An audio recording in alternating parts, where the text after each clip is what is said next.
Welcome to the Greatest Story Podcast with your hosts, Zac and Josh. We are here to discuss and react to some of the greatest stories ever told. We will look at books, movies, video games, and all forms of storytelling to figure out what makes a good story and what are some of the greatest stories. And I do believe we're 3 for 3 on not messing our intro up. Yeah, I think so.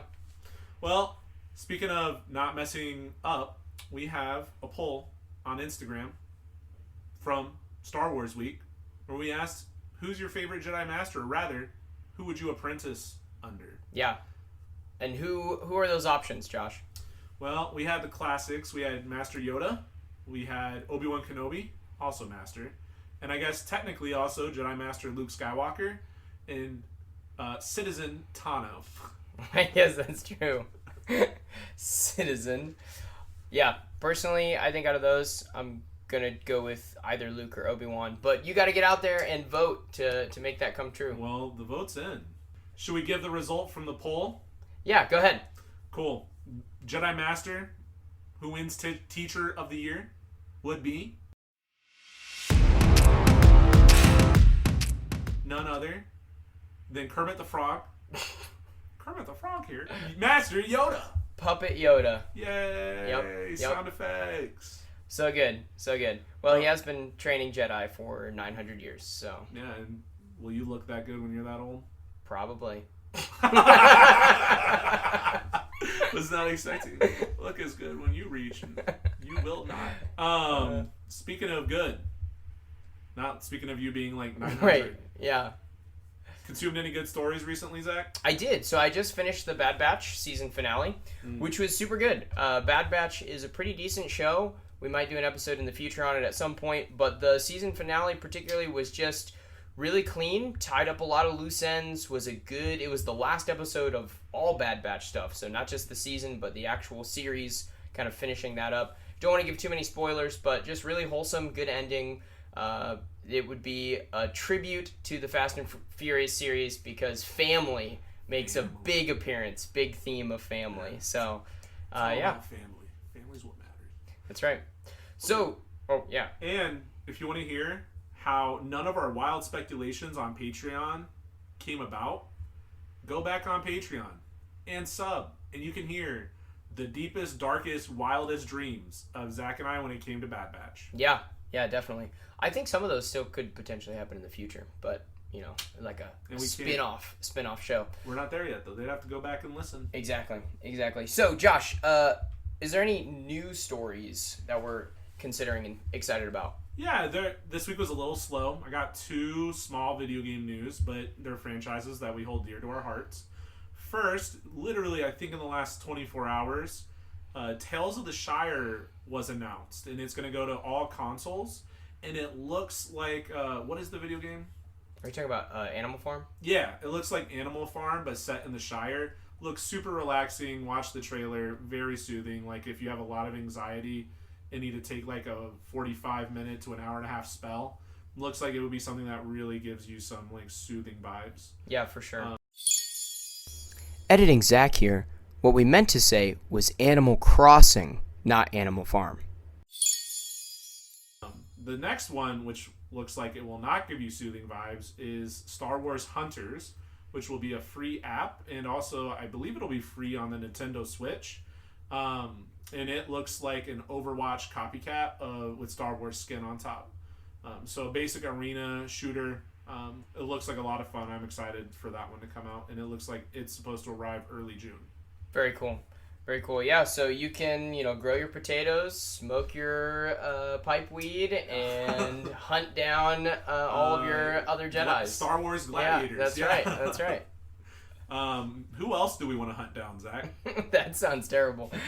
We have some Patreon members that we definitely want to acknowledge and thank you for your support. Some free members that have just joined us is Jody D and Mozzarella Sticks. So thank you guys for your support. Feel free to check out those free Patreon episodes that are there for you. Yep. And as always, we want to thank Pathfinder champion Paige S. You're a champ. You are a champ. YouTube comment of the week goes to Henry John Henry.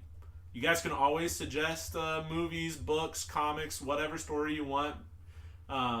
But he suggested we talk about Fight Club, which was confusing because I thought the first rule was that we don't talk about Fight Club. Don't talk about Fight Club. Yeah. So, all right, John Henry, way to... You broke the rule, man. Yeah. We'll see what happens.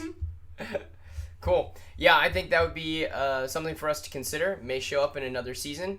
And speaking of people who have left comments and wanted us to do things, you may remember in one of our previous episodes, we gave a challenge. And it's going well. We saw Alexis and Elena suggest we do Dance Moms, and Zach and I super duper don't want to do Dance Moms. But we left a challenge, and I believe it was 250 subscribers on YouTube and 100 likes on Alexis's comment. And I believe the comment is up to something like 43, 44 likes. It's getting there. And I think we actually are up to 75 subs on YouTube.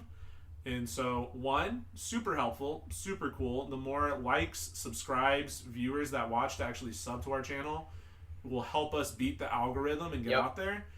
You can join our Instagram and share stuff. That also helps us get out there. And if you like exploring good stories, I guess you can make Alexis's wildest dreams come true, and we'll talk about dancing moms. Yeah, dance moms, for sure. And keep commenting, because we might offer some more of those challenges to help us make more content for all of our listeners, and, you know, also do the content that you want us to talk about. Like dance moms. Dance moms. Yeah. Yay. Well, Josh, what's different about this episode? This episode, we are proud to present Pringles. Just kidding. I don't know where that came from. We are proud to present our first episode with guest stars, celebrity call-outs, not Joaquin Phoenix. Nope. Real bad. He did that on purpose. Yeah. We have a whole episode about fixing that. No, but we have the loveliest guest stars you ever would see. Wait for it. Lydia. And Taylor. they're our wives. They are our wives. Yep. What happened to the It wives? Gotta fit Lord of the Rings. That's real sad. That's the second one. They're here. They're not lost. That's real sad. We're not going south. We can't find them. And what are we talking about today, Zach? We're talking about Pride and Prejudice. Yeah. And because we have some really lovely guest stars, 4 voices is a lot of voices. And I have to come clean. I believe in integrity. And podcast host Josh was supposed to read a book, ran out of time. And so because of that, I'm not actually sure I can give an ethically correct rating. And when I say ethically, I mean like sound. Like integrity. Yeah. Not like morally wrong. I did read some Spark Notes, which for the students out there, not quality. Not good enough. Stop it. Get some help. Yeah, he's not taking the test off of the Spark Notes. No, I'm not. And I did watch the Keira Knightley movie, which I think helps me understand, but I have been given the understanding that it is not sufficient. So I will actually reserve my rating, but instead I'll help facilitate comments and let our beautiful co-host do the talking. And Zach. Well, he's also I was going to say, I think I'm included in that. I will look pretty good when I'm 900. That's true. Throwing it back. But will you make really cruddy soup with snakes in it? I do that now. Whoa. Okay. Awesome. Well, so we're going to go through our rubric. You guys ready? Sound good? Yeah. Mm-hmm. First stop. All right. We're going to start with clear plot. So, Zach, you want to kick us off? Give a little bit of plot to just get the ball rolling? Sure. The most important thing about Pride and Prejudice in the book and in the 2 adaptations, so the BBC TV show or extended episode, or however you want to call it, and the Keira Knightley movie, is that the characters push the plot forward. So it's not a story that's centered around specific events like some stories, but it's centered around specific characters. And specifically, it's going to follow the Bennett family and Eliza Bennett. Lydia, what is your favorite part about the plot of Pride and Prejudice? Yeah, I think my favorite part about the plot is just the intrigue and how there's so many things that happen that you're just not expecting, and so you're following this beautiful story set in the 19th century England, and you are falling in love with these characters and how they're developing relationships with each other. But then at the same time, there's kind of this mystery of what's going to happen. Is Elizabeth, going to fall in love with Mr. Wickham, or, somebody else, or, is Mr. Darcy going to win her over? And there's just so many different turns and twists in the story that even though you kind of can try to anticipate or can try to figure out what's happening, you don't quite completely fully understand everything until you get to the end. And so it's a story that's so engaging and just keeps you really, really intrigued the whole time. Yeah, super cool. Thanks, Lydia. All right, Taylor, round out the plot conversation for us here. What is your favorite part about the plot? Well, I honestly feel like it's difficult to answer after Lydia's answer. It's like when you're in class and there's the one kid who gives the answer, no one wants to answer after that. Feel that. I mean, if you're cool with it, you want to move on and start the next point? Sure. I mean, I feel like exactly what she ditto. Yes. Cool. Yay, high five. Ditto. Everybody gets candy. Correct question. Except I'm always the kid that then speaks afterwards because I'm like, no, wait. There's more. There's more. Is there more you want to say? Not really. Do we want to summarize the plot? Okay, go for it. Yeah. So basically, the Bennett family is in trouble financially. They don't have sons, therefore they're going to lose all of their inheritance. #British laws.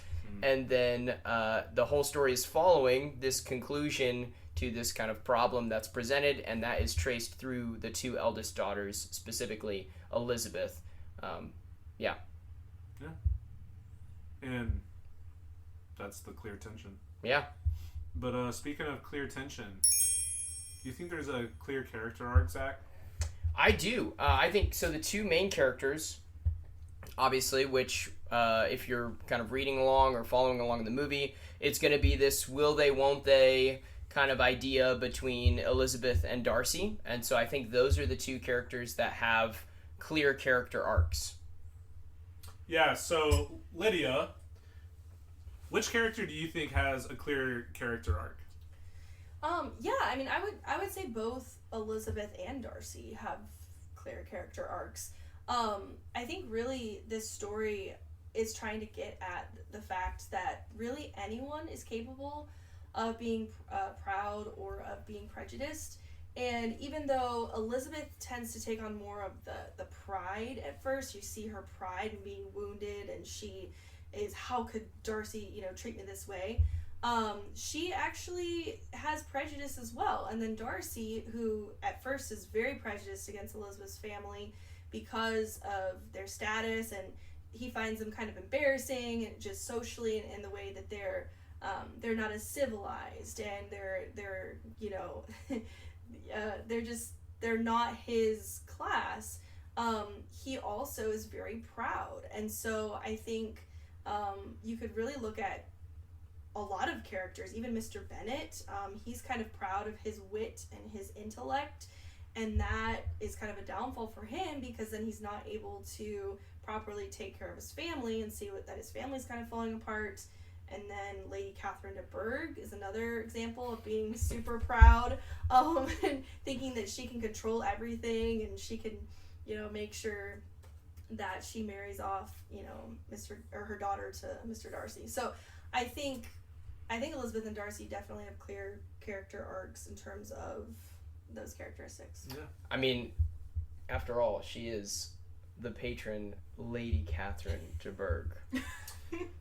Which, for behind-the-scenes context, Zach and I were talking about the inner workings of England and how do you become a sponsor of a church and a patron of it, and it's just very interesting dialogue. But it sounds like there's pretty clear character arcs then. You guys in agreement? Yeah. So, Taylor, what about clear ethical lessons? What was the biggest lesson you took away from consuming tea with the Bennetts? Oh, speaking of tea, do you guys want your tea? Yeah, so Taylor, any clear ethical lesson that you took away from consuming tea with the Bennetts? Yeah, I mean, I would say that I feel like you could say that there are a couple of ethical lessons. Would you say 2? Perhaps.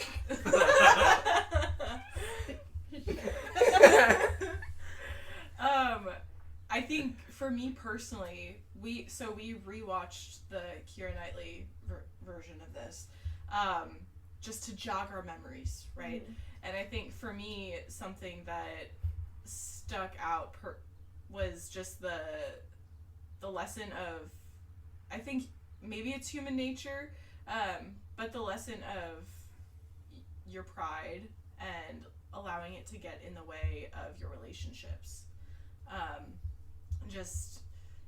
I guess the ways that Elizabeth and Darcy, I guess in the movie, you get to see Elizabeth more particularly with her pride, because you can see all those inner workings of her relationships, but just seeing how she allows like her hurt pride, her own judgments of things, the way that she sees the world, to get in the way of what ends up being like the biggest love story of her life, right? Finding out at the end that what she thought was reality was absolutely not true at all because she decided that she would trust herself over anything else.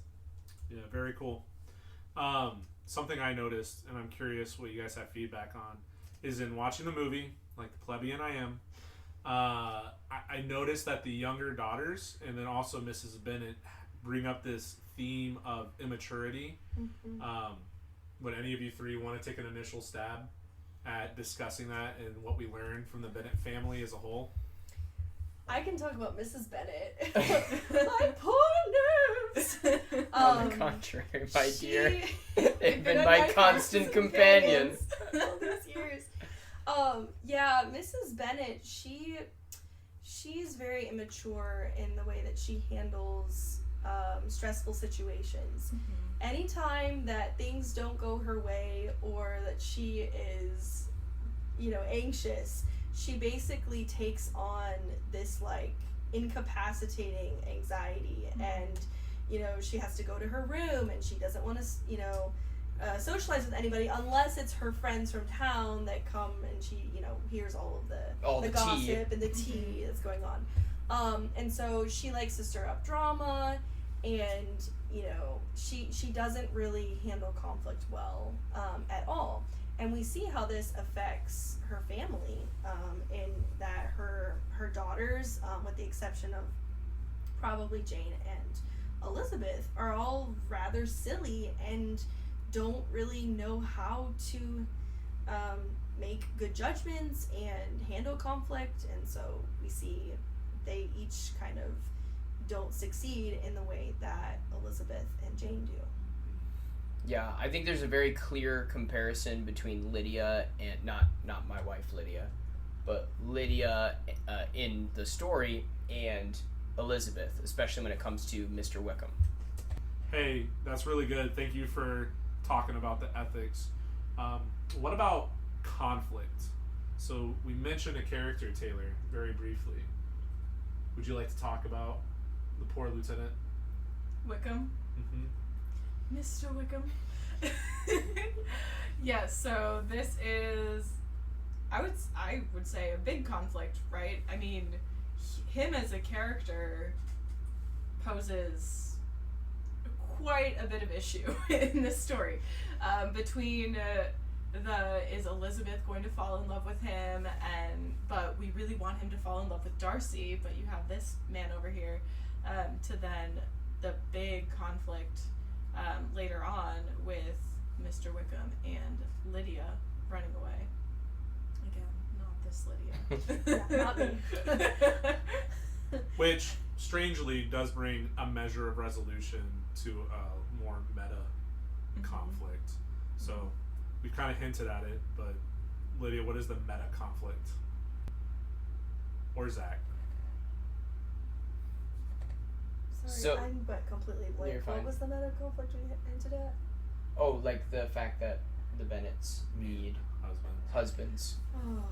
Sorry. Because no, you're good. I just because it is A well-known fact, a truth universally acknowledged, that a single man in possession of a good fortune must be in want of a wife, which is probably the single best opening of Right. any book, with the exception of maybe Seriously. There Was a Hole in the Ground, and I Looked a Hobbit. Yeah, that was the softball The bit. best of times, it was the worst of times. That's a good one too. That is true. Man, they just don't write them like they used to. Yes, yeah, exactly. Opening lines, it's just so good. Palpatine returns. That is not an opening line. I would accept a long time ago in a galaxy Yeah. far, far away. That's a good line. I was just thinking of the worst opening I could think of. And Star Wars is Nine Crawl. That's probably the worst. Yeah. Anyways, we're keeping that, yeah? Yeah. All right. Let me gather myself here for a second. So the Bennett girls need to get married. We see multiple through lines. I think there's a contrast between Jane and Elizabeth. We might want to tackle that one in conflict. Taylor? So, I mean, there's a clear difference, not just in their love stories, but then also in their personalities, which is likely why their love stories are so different. Jane is kind of the opposite of her sister in a lot of ways. Jane is quiet. She doesn't trust her own opinions of people. She is very deferential. Always tries to be agreeable, which works. People love her in her world. And that is what catches the eye of Mr. Bingley. And kind of because of these traits that she has, that's actually a conflict in her relationship, because he does not know that she loves him, which is very contrasted with her sister Elizabeth, who is very headstrong, has a very strong opinion of her own opinion, and that is also the downfall of her relationship with Mr. Darcy, where her opinion of how she sees things or what she believes is happening is what's actually keeping her from him. Yeah, very cool. So there is a few clear conflicts, and they all kind of, foil together to make the main conflict of the Bennets just needing support, contrasted with what is love? Baby, don't hurt me. Don't hurt me. No more. But there is this tension between, do you marry for provision, and that's, the old medieval kind of standard, Yep. and alliance and other things, or do we marry because you genuinely love someone? And apparently you can't love someone without a little push here and there. That's true. And that's something that one of the characters, Charlotte, what's her last name? Lucas. Yeah, Lucas. Mrs. Collins. Mrs. Collins. Mrs. Collins, yeah. She, differs from Elizabeth on that. She's just happy to, the first person that proposes to me, I will accept, because as long as I have, I'm provided for, and I have enough money, and house, and I'm fine. But Elizabeth cannot comprehend that. She's like, how could you, marry someone like Mr. Collins? Yeah, Charlotte is willing to encourage her husband to spend as much time in the garden as possible, so as they can have conversation. But Elizabeth is looking for someone who's never going to give you up. Oh, never gonna let you down?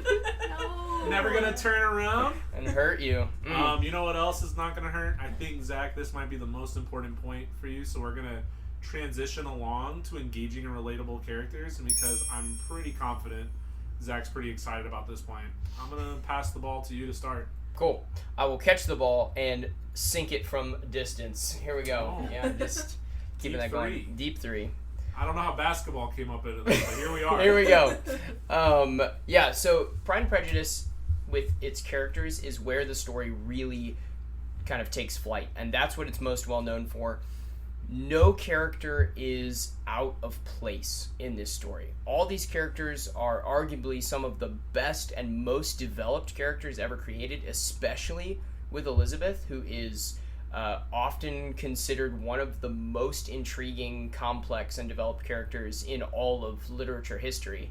But every character adds something to the story, adds something to the plot. There's no character that's there just for a comedic purpose. Characters are funny, but they're also exploring new concepts and introducing new parts of the world, or introducing a new element of the story, or a new connection that someone needs to advance in the story. So every character is serving a purpose and seems like they have their own motivations. They're not cardboard cutouts. They follow tropes, but they're also well developed. And so every character kind of is adding to this dialogue and plot progression. Yeah, awesome.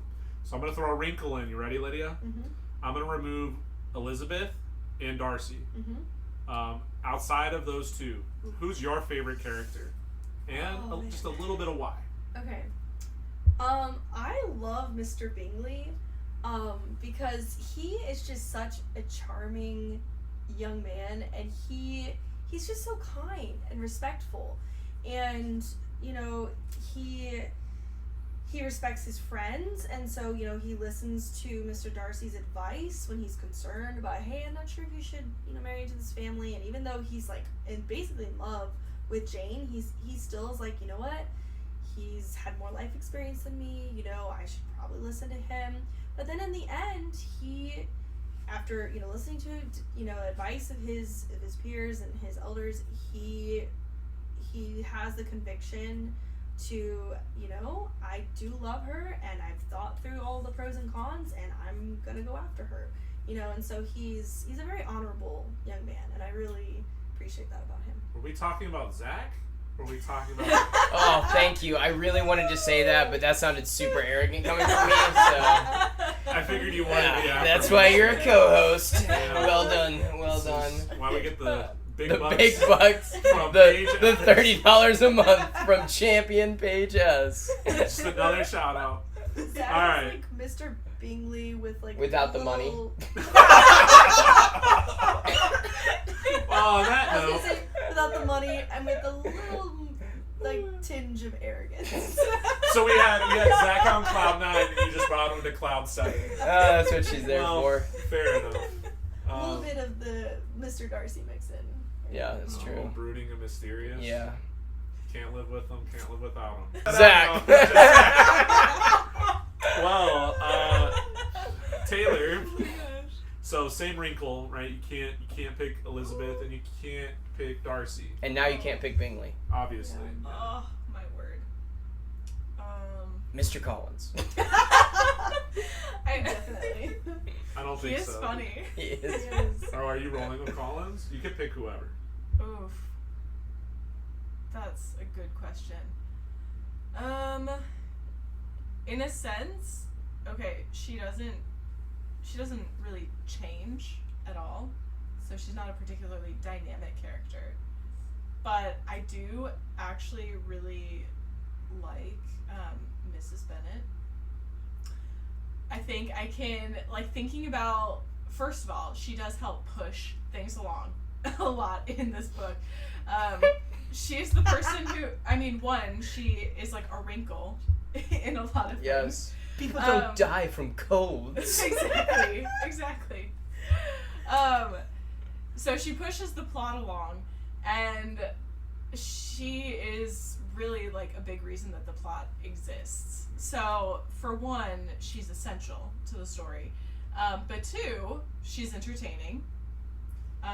Lydia mentioned how she doesn't really handle stress well, at the same time that it's comedic relief. Mm-hmm. And another thing is that I do have sympathy for her, right? Thinking about that time period and the pressure that was on the family financially. Like even Charlotte, I think, hints at this, the idea that she's a burden on her parents, and that's why she's okay with marrying whoever asks her.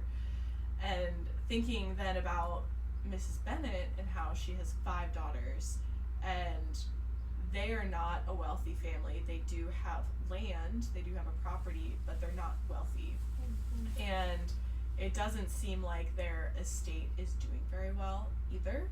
So thinking about the finances that they still have to support their children, it's probably pretty small.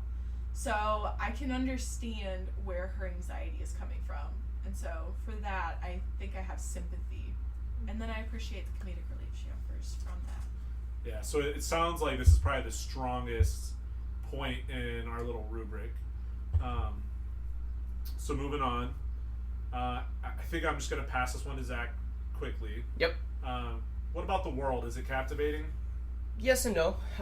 It's average. It's well done, but it's just normal middle class, high class England in the Regency era. So it's got to get the Regency in there. You got to get the Regency in there. Not, library friend. Yeah. Don't wanna have that coming back on me. So I think it's interesting. I think it's well done. It's just not particularly extraordinary with the world building. It is very intriguing what Jane Austen does with her world building is she doesn't have a lot of description passages, with the exception of like when Elizabeth is walking in Pemberley Estate. She's not really describing the world around them. She's setting up that, okay, you should have in your mind kind of, 19th century England, and then the characters are all talking about the world and the dynamics and everything that's going on. So she's actually not narrating the world as much as letting the characters reveal the world through their own conversations, which I think is really unique. It's good. Yeah, good. All right, last point on the rubric here. Last couple of thoughts. What about the consistency of the world? I think I'm gonna pass it to Zach to start, and then you guys can each take a turn commenting on the consistency of the story, the rhythm, the world itself, so on and so forth. So I'll just set up consistency. We describe as, does the story set up any rules, either for characters or world building, something as basic as physics or something as complex as character interaction? Does the story set something up and then fulfill that and keep that consistent, or does it break down some of those things like we talked about, the blockade running and things like that in Star Wars Episode 1? So just transition over to Lydia. Do you think that this story is consistent? Yeah, I would say so. I don't see I don't see any real inconsistencies in terms of her world. I mean, I don't know what to say other than that. Yeah, that's good. That's good. Taylor? I would say it's consistent. Like, thinking about Regency era social rules and dynamics, I mean, that's part of what's so captivating about their dialogue, is that everyone does speak within the rules, and yet sometimes finds a way to say what they want to say, but they're still speaking in the rules, which is what makes it so funny. Yeah. So, just a bit of commentary, right? Consistency sometimes doesn't seem like the most exciting point, but it's actually pretty rare to have this level of stability in storytelling. Because you have things like plot armor, you have things like introducing new ideas. We talked about this in Aragon, where sometimes things are brought up and mentioned just because a character needs a loophole to get out of a situation, and you don't really find that, it seems like, in any of the movies, and also, the novel, which is in a lot of curriculums, and that should stand out to you, Pride and Prejudice. Yeah. So I think that brings us to the end here, Zach. I think so. Yeah. So just want to take another minute. You can find us on Spotify, Amazon, Apple, YouTube, and liking and subscribing really helps. I've also noticed people are starting to leave good reviews on Apple and Spotify, and that, again, that really helps us get out there and beat the algorithm. So get out there. Tell us what you really think. So far, people like it. We're doing our best. Yep. Follow us on Instagram for your Mantra Mondays and your Heroic Thursdays, and occasionally some community interaction there. Yeah, definitely. And keep watching for those polls, because we love our polls, and they've been pretty fun. Yeah, definitely. Yeah. And as always, right, feel free to follow us on Patreon. We have exclusive free content on there. And then if you want to, make us better. Yeah, if you want to join the hunt financially, you got like 40 something minutes now of like exclusive content. Yeah. So that brings us to our tier chart. What do you guys think? I'm going to take myself out. You know, I think it's good for the integrity. So, Lydia, if you had to rate this on the scale of F to S, where would you put it? Clear F. Bum, bum, bum. Definitely an S. Or wait, no. It's okay. I'm Hey. so tired. Wait, I you don't mean even like know what to say. you mean like the I- top one? I meant to say an A. So like second. But yeah. Okay. Yeah, I would say it's an A. It's because S is just reserved for like the best of the best. This is a really great story, but I don't like. I can think of stories that I enjoy more, and stories that are just a little bit more expansive in their world and how much you can get into them. But for kind of like this standalone story, it is so well done, and I can go back to it again and again and never get tired of it. And I have watched the BBC, 5-hour version, the TV show, probably 4 or 5 times all the way through. And every time I notice new things and just like the dialogue and the characters and the costumes and everything is just so engaging. Yeah. And I think it's a good point, right? We've talked about how we like world does not conflate to liking a story. And I think it's worth noting literary excellence does not conflate to excellent storytelling. Mm-hmm. And so I don't think this is a commentary. If anybody's an English teacher or something out there, I don't think this is a commentary on the literary quality. So, Taylor, what would you give it a rating? I would also give it an A. For all the reasons that we've already discussed, the character building, character arcs, the dynamics of social interactions that are just so rich, and I mean, we just don't talk like that to each other anymore. Thinking about just the story itself and the back and forth and all those little nuances, I think all of it is A. Yeah. So, Zach, final answer? Yeah, I did my algorithm, did the math, and it's also a very clear A. Gee, yeah. surprising. Surprise, surprise. Yeah. Yeah. So I think it's good, and there are other stories out there that try to do similar things, but they're just not handsome enough to tempt me. That's good. Hey, nice. Nice. You ought to be ashamed of yourself for wanting to marry a woman with 5,000 pounds. I mean, I don't judge people by their appearance. Or a book by its cover. Oh, there we go. So, Josh, what are we talking about next time? The Claw! Andy's coming! Run!